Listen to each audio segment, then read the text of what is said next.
Have you ever thought about the rhythm of the universe? In Hinduism, this eternal dance is represented by the Holy Trimurti. You have Brahma, the creator, who brings the universe into being. Then there is Vishnu, the preserver, who maintains cosmic order and balance. And finally, Shiva, the transformer, who brings about destruction so that creation can begin anew. This cyclical nature is also reflected in how time is seen, divided into 4 great ages or yugas.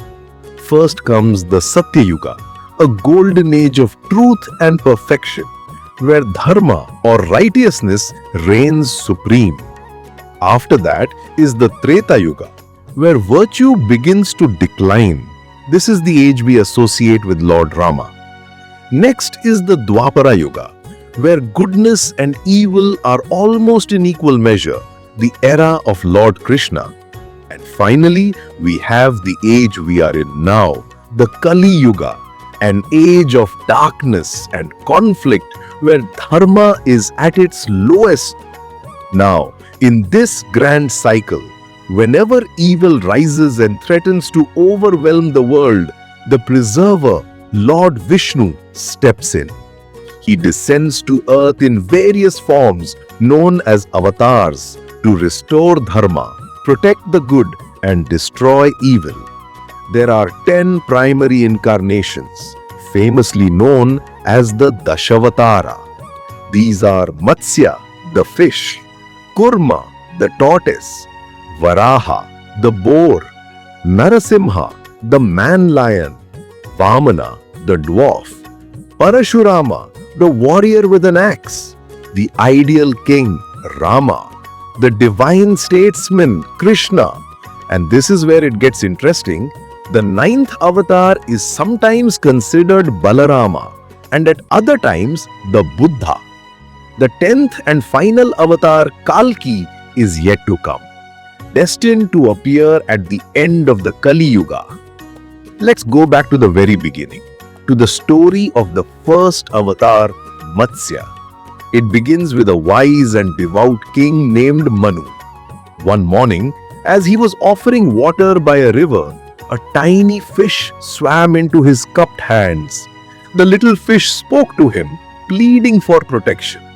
It said it was afraid of being eaten by the larger fish in the river. Manu took the fish home and placed it in a small pot. But overnight, the fish grew so large it filled the pot. Manu moved it to a lake, but each time the fish grew to fill the space. Finally, Manu released the gigantic fish into the ocean. The fish then revealed its divine form as Vishnu and warned Manu of an impending world-ending flood. He instructed the king to build a massive boat. When the rains began and the world started to flood, Manu did as he was told. The great fish, Matsya, appeared.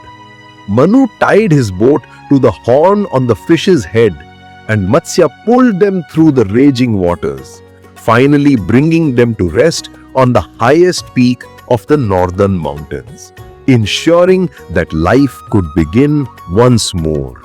Have you ever wondered how a single moment of pride can change the fate of the entire universe? It all began with Indra, the king of the Devas. One day, the great sage Durvasa offered him a special garland, but Indra, lost in his own arrogance, casually placed it on his elephant, who threw it to the ground. This disrespect enraged the sage. He cursed Indra and all the Devas, declaring they would be stripped of all their strength, energy, and fortune. Instantly, the world changed. The Devas grew weak, their divine luster faded, and Lakshmi, the goddess of fortune, vanished from their realm. Seeing their chance, the Asuras, their powerful cousins, attacked and easily conquered the 3 worlds. Desperate and defeated, the Devas sought the wisdom of Lord Vishnu. He advised them to be diplomatic. He suggested an alliance with the Asuras for a monumental task, to churn the great ocean of milk. The prize? Amrita, the nectar of immortality. the Samudra Manthana began. The mighty Mount Mandara was used as the churning rod, and Vasuki, the king of serpents, became the churning rope. The Devas held his tail while the Asuras held his head. But as they churned, the massive mountain began to sink into the ocean floor. It was then that Vishnu took his Kurma avatara, the form of a giant turtle, and supported the mountain on his immense shell, allowing the churning to continue. The first thing to emerge from the ocean, however, was not nectar. It was halahal, a poison so lethal it threatened to destroy all of creation. The Devas and Asuras recoiled in terror. As chaos loomed, Lord Shiva stepped forward. To protect the universe, he calmly drank the entire poison. It was so potent that it turned his throat a permanent shade of blue, earning him the name Nilakantha, the one with the blue throat. With the danger gone, the churning resumed, and this time, divine treasures or ratnas began to appear. The goddess Lakshmi returned, bringing fortune back to the world. Kamadhenu, the wish-granting cow, emerged, along with celestial nymphs called Apsaras, and many other divine objects. Finally, Dhanvantari, the divine physician, arose from the depths, holding a pot filled with the precious Amrita. But the Asuras, forgetting their promise, immediately snatched the pot and fled. Once again, Vishnu intervened. He took the form of Mohini, a woman of such enchanting beauty that the Asuras were completely captivated. She charmed them into letting her distribute the nectar. She had the Devas and Asuras sit in two separate rows. Then, with a graceful smile, she began serving the Amrita only to the Devas. One Asura, Swarbhanu, saw through the trick. He disguised himself as a Deva and sat in their row, managing to drink a drop of the nectar. But the sun and moon gods noticed him and alerted Mohini. In a flash, Vishnu, as Mohini, unleashed his Sudarshana Chakra and severed the Asura's head. Because he had tasted the Amrita, both his head and body remained immortal. The head became known as Rahu and the body as Ketu. To this day, it is believed that Rahu, in an act of eternal revenge, tries to swallow the sun and moon, causing eclipses.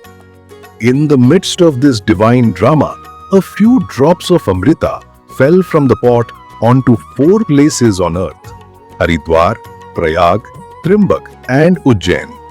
These places became eternally sacred.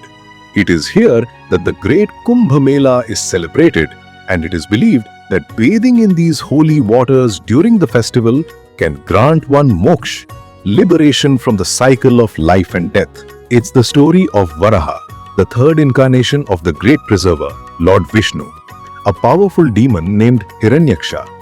Through intense devotion, he pleased Lord Brahma and was granted a powerful boon. He asked for immortality, and his wish was granted in a very specific way. He was promised that no god, no human, no animal, no asura, no devata, or any beast known to creation could ever kill him. Feeling invincible, Hiranyaksha let his power corrupt him completely. He unleashed a reign of terror across the cosmos, causing unimaginable destruction. In his ultimate act of arrogance, he did the unthinkable. He grabbed Mother Earth, Bhudevi, and plunged her deep into the cosmic ocean, casting the universe into darkness and despair.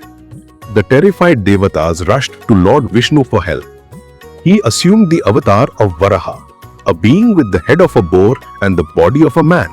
This unique form was neither fully animal nor fully human, cleverly bypassing the conditions of the boon. Varaha dived into the cosmic ocean, searching for the demon. He found Hiranyaksha guarding his prize. A fierce and terrible battle began, shaking the very foundations of the universe. Varaha defeated the demon, ending his tyranny forever. With the villain gone, Varaha gently approached Mother Earth. Using his mighty tusks, he lifted her from the depths of the ocean, carrying her back to her rightful place in the cosmos. Light returned, balance was restored, and Dharma was re-established. In the ancient times, there lived a demon king named Hiranyakashyap. He undertook austerities so severe until finally the creator of the universe, Lord Brahma, appeared before him.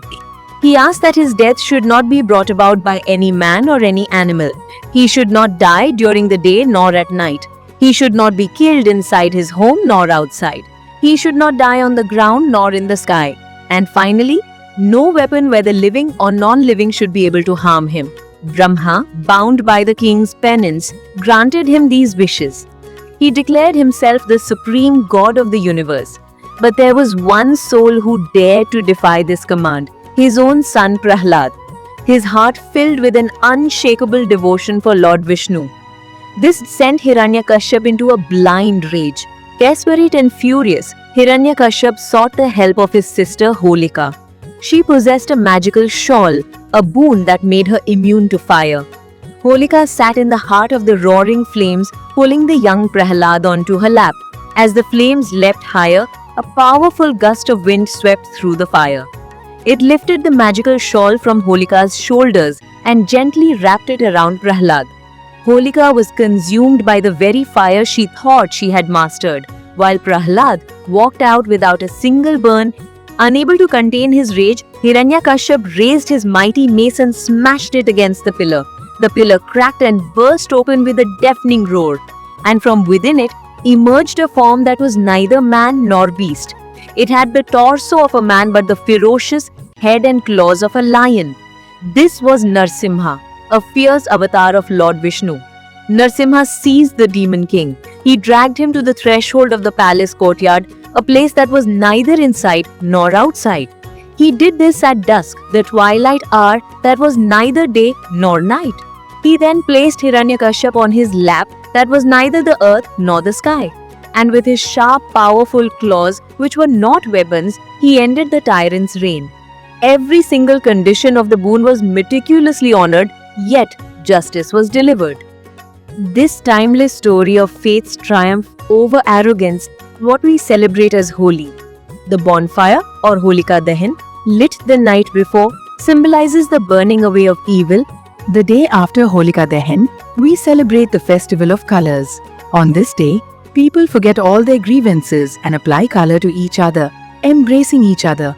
Gulal billows in the air, children spray water from water guns, and an atmosphere of joy and music pervades everywhere. Delicious dishes like gujia, papar, and thandai are prepared in homes. This story begins with the great king Daityaraj Bali. He was powerful, but he was defeated in a fierce battle by Indra and his army of gods. Having lost everything, Bali went to his guru, Rishi Shukracharya. He pleaded, "Acharya, please show me a way to gain back all my powers and my kingdom." Shukracharya advised him, "You must perform the Mahabhishek Vishwajit Yagya. It will restore your powers." Bali followed his guru's words meticulously. From the yagya he received a golden chariot pulled by 4 horses that ran at the speed of wind. With his newfound strength, Bali attacked Indra and easily reclaimed his kingdom. Shukracharya then told him to live a fearless life, continue performing yagyas and give alms to the poor and the Brahmins. Meanwhile, the defeated Indra along with his parents Maharishi Kashyap and Aditi prayed to Lord Vishnu. They begged him to restore Indra's rightful place. Lord Vishnu, moved by their devotion, promised Aditi that he would be born as her son. In time, Aditi gave birth to a charming dwarf boy named Vamana. One day, King Bali was performing a grand yagya. Vamana, appearing as a young Brahmin boy, arrived at the ceremony. Bali welcomed him and asked, "How can I help you, young Brahmin?" Vamana replied softly, "I do not want wealth or luxuries. I just need the land that my 3 steps cover." Bali smiled and agreed. But his guru, Shukracharya, sensed something was wrong. He whispered urgently, "Be careful, Bali. This is no ordinary boy. He is Lord Vishnu himself. Don't let him take the 3rd step, or you will lose everything." But Bali was a man of his word. As soon as Bali agreed, Vamana began to grow. He grew larger and larger until he was bigger than the cosmos itself. With his first step, he covered the entire earth, declaring, "Now the earth is mine." With his second step, he covered Amravati, the heavens, saying, "Now Amravati is mine." He then turned to Bali. "Bali, where should I keep my 3rd step? Earth and heaven are already mine. There is no place left." Humbled, Bali bowed low and said, "As nothing else is left, you may keep your third step on my head." At that moment, Lord Vishnu revealed his true, magnificent form. He was pleased with Bali's integrity. "I bless you, Bali. From now on you will rule Patalalok, the netherworld, forever." And so, Indra and the gods were restored to their home in Amravati. To meet the sixth incarnation of Lord Vishnu, a figure of immense power and paradox, Parshurama. Born to the sage Jamadagni and his wife Renuka, his story begins not with a throne, but with a celestial cow named Surabhi, a creature that could grant any wish. This cow of plenty, living peacefully at the sage's hermitage, soon caught the eye of a powerful and greedy king. The king demanded the cow, but Jamadagni, a man of principle, refused. This refusal cost him dearly. In a fit of rage, the king stole the cow, and when Jamadagni pleaded for its return, the king struck the sage with his fist, killing him instantly. When Parshurama learned of his father's brutal murder, a fire of righteous fury was lit within him. He took up his legendary axe, a divine weapon gifted to him by Lord Shiva himself after intense penance. What followed was not just revenge, but a restoration of cosmic balance. Parshurama waged a war against the corrupt Kshatriyas not once, but 21 times, cleansing the earth of their tyranny. Yet, Parshurama was a figure of incredible contrast. He embodied aggression and the skills of warfare, but also possessed deep serenity, patience, and wisdom. He was a protector, showing great kindness to Brahmins, children, women, and the weaker sections of society. The seventh incarnation was Rama, the prince of Ayodhya. As the hero of the Ramayana, he is the very embodiment of the ideal man, the one who defeated the demon king Ravana and established Dharma. Following him was the eighth incarnation, the beloved Krishna. A central figure in the Mahabharata, he was a divine statesman, a masterful strategist, and the wise teacher who delivered the profound wisdom of the Bhagavad Gita to Arjuna on the battlefield. The ninth incarnation is often identified as Buddha, the enlightened one, who taught the world about compassion and non-violence. However, some traditions believe this avatar to be Balarama, Krishna's powerful elder brother. The 10th and final incarnation is yet to come. At the end of this dark age, the Kali Yuga, it is foretold that Kalki will appear riding a white horse with a blazing sword to destroy evil and restore righteousness for the ages to come. A common thread runs through each incarnation, from the fish Matsya to the future Kalki. This thread is the restoration of cosmic balance and dharma. Each time chaos and evil threatened to overwhelm the world, an avatar appeared to protect the righteous and annihilate the wicked. These stories also beautifully illustrate the evolution of life itself, from aquatic forms to complex human societies.